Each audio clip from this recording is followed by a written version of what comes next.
အားလုံးပဲမင်္ဂလာပါရှင်။ဂမ်ဘီယာဝတ္ထုတွေကိုအမြဲတင်ဆက်ပေးနေတဲ့ကျမတို့ရဲ့ YouTube Channel လေးကနေပြန်လည်ကြိုဆိုလိုက်ပါတယ်။ဒီနေ့တင်ဆက်ပေးခြင်းတဲ့ဝတ္ထုလေးကတော့အစိမ့်သေးဆိုတဲ့ပရလောကဇာတ်လမ်းလေးကိုတင်ဆက်ပေးမှာဖြစ်ပါတယ်။နေ့စဉ်ဇာတ်လမ်းအသစ်တွေကိုတင်ဆက်ပေးမှာဖြစ်လို့ Channel လေးကို Like and Subscribe လေးလုပ်ထားပြီးဘေးကခေါင်းလောင်းလေးကိုလည်းနှိပ်ထားပေးဖို့တောင်းဆိုပါတယ်။ကဲဒါဆိုရင်ဇာတ်လမ်းလေးကိုစလိုက်ကြရအောင်။ကျွန်တော်တို့ငယ်ငယ်တုန်းကကျွန်တော်တို့နေတဲ့ရက်ကွက်မှာဓာတ်လိုက်ခါတည်သွားတဲ့အမကြီးတဦးရှိလေသည်သူသည်ရေချိုးကနေရေဆက်ပိတ်ရမှဓာတ်လိုက်ကတည်ဆုံးသွားသောကြောင့်ထမင်းရေရှားနှင့်တည်လေသည်သူမသည်ရုပ်ရည်ချောမောသဖြင့်ရက်ကွက်ထဲကလူများကယူကြုံမရဖြစ်ကြလေသည်သူမသည်တော့အပြိုအရွယ်ငငယ်ချောချောလေးဆိုတော့အားလုံးကတနာကြသည်သူမရဲ့အာတုပါသည်အလွန်စီကားကပန်းများနှင့်သူမအလောင်းအားအလှဆင်ထားသည်မှာမြင်သူတိုင်းကစိတ်မကောင်းဖြစ်ကြသည်တုတ်တန်တွင်အာတုဘလာပို့ကြသူများကသူမအလောင်းအားစိတ်ဝင်တစားလာကြည့်ကြသည်မှာခမ်းမအပြည့်ဖြေ၍နေသည်သူမအကြောင်းကစိတ်ဝင်စားစရာကောင်းနေသည်သူမဆုံးပြီးကလေးကညဘက်တွေမှာသူမတို့အိမ်ဘေးကလမ်းမှဖြတ်သွားသူများအားချောင်းလန့်သည်ဟုနာမည်ကြီးနေတော်သည်သူမမိသားစုကပကသနာမှတ်သောကြောင့်သူမအတွက်အလှူလောက်ရာတွင်တခြားနာမည်ကြီးနေရာတွေမှာတွားရောက်၍ပဲလားမသိသူမကကျွတ်ပုံမရဘူးသူမတေတုံးကအတိုင်းပဲထမင်းရေရှားနှင့်စပင်ပါလာချထားတဲ့အတိုင်းအားလုံးကမြင်ကြရသည်ရက်ကွက်ထဲကလူများကညဘက်ဆိုရင်သူမအိမ်ဘေးလမ်းကနေရှောင်သွားကြသည်ကိုရိုကလေးတွေတတိုက်ကတော့တိတ်ပြီးကြောက်ရကောင်းမှန်းမသိပါဘူး။တညမှာတော့ကိုရီကလေးတတိုက်ကဒီနာကရက်ကွက်မှာပဲတနေ့တခါကျင်းပမြင်ဖြစ်တဲ့ဖျားပွဲစည်းသို့တွားကြသည်။ညနေဝင်ကြီးနေ၍မိုးတော်ချုပ်သွားသည်။ချိန်ကတော့ည9 နာရီကျော်ပြီ။ဒါနဲ့ကလေးများကိုကဥဆောင်ခေါ်လာတာကြောင့်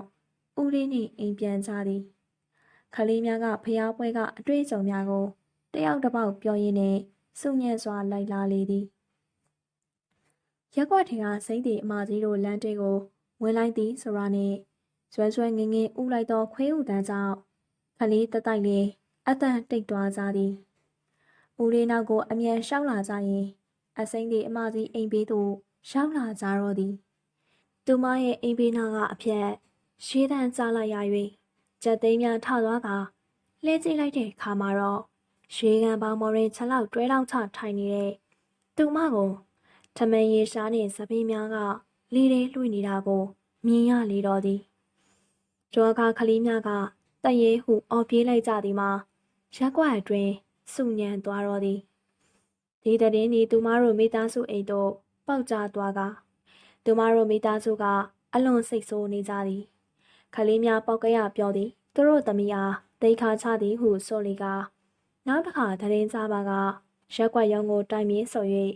ယောဂကလူများကအမြင်ကပ်ဘာမှမပြောကြတော့ပါတညရင်ကားလိုက်နေသောအကိုကြီးတယောက်သည်မိုးတော်ချုံမှသူမတို့အိမ်ဘေးလန်းကပြန်လာကသူ့အိမ်အတွက်ဝက်စီဘက်တထုပ်ဝယ်ထားလေသည်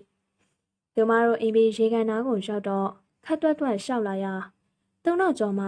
ခြေတန်းကြားကကြောချမ်းသွားတော့သည်သူသည်နောက်ကျော်မလုံးသူတို့ခံစားရကသူ့ဝက်စီဘက်တုပ်အားနောက်ကတယောက်ကဆောက်ဆွဲသလိုဖြစ်သွားခဲ့သည်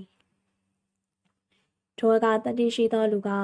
ဝက်စီဘက်တထုပ်အားအတင်းဆွဲကိုင်းကနောက်သို့ရုတ်တရက်လှည့်ကြည့်လိုက်တဲ့အခါမှာတော့သူမြင်လိုက်ရတာကထမင်းရေရှားနေဇပင်ဖားရချထားသောသူမသည်သူ့နောက်ခတ်ခွာခွာတွင်ရက်နေက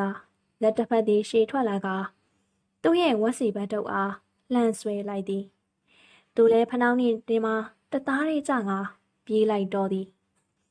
အဲဒီဝက်စီဘက်တုပ်ကလည်းဘယ်မှကြခင်မှန်းမသိပါရက်ွက်ထဲကသူများကသူမအဖြစ်ကိုတနာကြပေမယ့်ဘဝင်နေဟန်နေသောသူမရဲ့မိသားစုအားမပြောကြတော့ပါတနေ့တွင်ညတကောင်လောက်ရက်ွက်အတွင်မှာလူတယောက်ကခရီးကနေပြန်လာရာသူမအိမ်ဘေးရေကန်နာအရောက်ရေတံကြားတော့ကြီးမိလိုက်တဲ့အခါမှာရေကန်ပေါင်းပေါ်မှာဗတ်တက်ရက်နေသောထမင်းရေရှားနေသူမကိုမြင်လိုက်ရတော့သည် ထိုအခါခေါင်းနှစ်ဖက်များကြီးတွားကရှေ့ဆက်လျှောက်ရမလို့နောက်ပြန်ပြေးရမလို့ဖြစ်ကချက်သေးသေးသွားလေတော့သည်ထိုအချိန်တွင်သူမကရေကန်ပေါ်ကနေလေထဲဝဲကဆင်းလာတာလဲတွေ့ရောပြေးလိုက်တာဆိုတာအင်းကိုဘလို့ပြန်ရောက်သွားမှန်းမသိပါတဲ့သူမတရင်ကတရက်ကွက်လုံးကိုကြောက်စရာတရင်အဖြစ်ရှိညွှန်ရောသည်ရက်ကွက်ထဲကလူများကညဘက်သူမအိမ်ဘေးကလမ်းကိုမသွားကြတော့ပါတရက်မှာတော့ကိုရီးရဲ့အိမ်နာမှာရဟန်းနာဟုသမုတ်ခံထားရတဲ့ဖုန်ကြီးတစ်ပါးအားနေစုံကက်လေတော့တရက်ကွက်လုံးလေးဖိတ်ကအလှလုံးကြလေသည်ထွဲခါသူမမေးသည်ဖုန်ကြီးကိုလာဖူးလေသည်သူမဝင်လာတာနဲ့ဆရာတော်ကြီးကဒကမာကြီးရဲ့နောက်မှာပါလာတဲ့ထမင်းရရှားနဲ့ခလေးမလည်းလာအထဲဝင်အဖေကလည်းစိုးလိုက်တာကွယ်ဒီဘဝကနေလွတ်အောင်ကုညီပေးမယ်ထို့တော့လဲဆရာတော်ကြီးကပြောလိုက်တော့မှသူမအမေသည်ဝမ်းနဲ့ပလက်နဲ့ငိုလေသည်သူသမီးကလေးအားဒီဘဝကကြော့အောင်လုပ်ပေးပါရန်ငိုယိုတောင်းပန်ကဆရာတော်ကြီးအားရှောက်လေသည်ဒါနဲ့ဆရာတော်ကြီးကသင်္ကန်းတစ်စုံပြေးွယ်ခိုင်းကသင်္ကန်းကတ်ခိုင်း၍တရားပေးပြီးရေစက်ချအမျှဝေကသူမနာမည်အားခေါ်၍တာတို့ခေါ်ခိုင်းလေသည်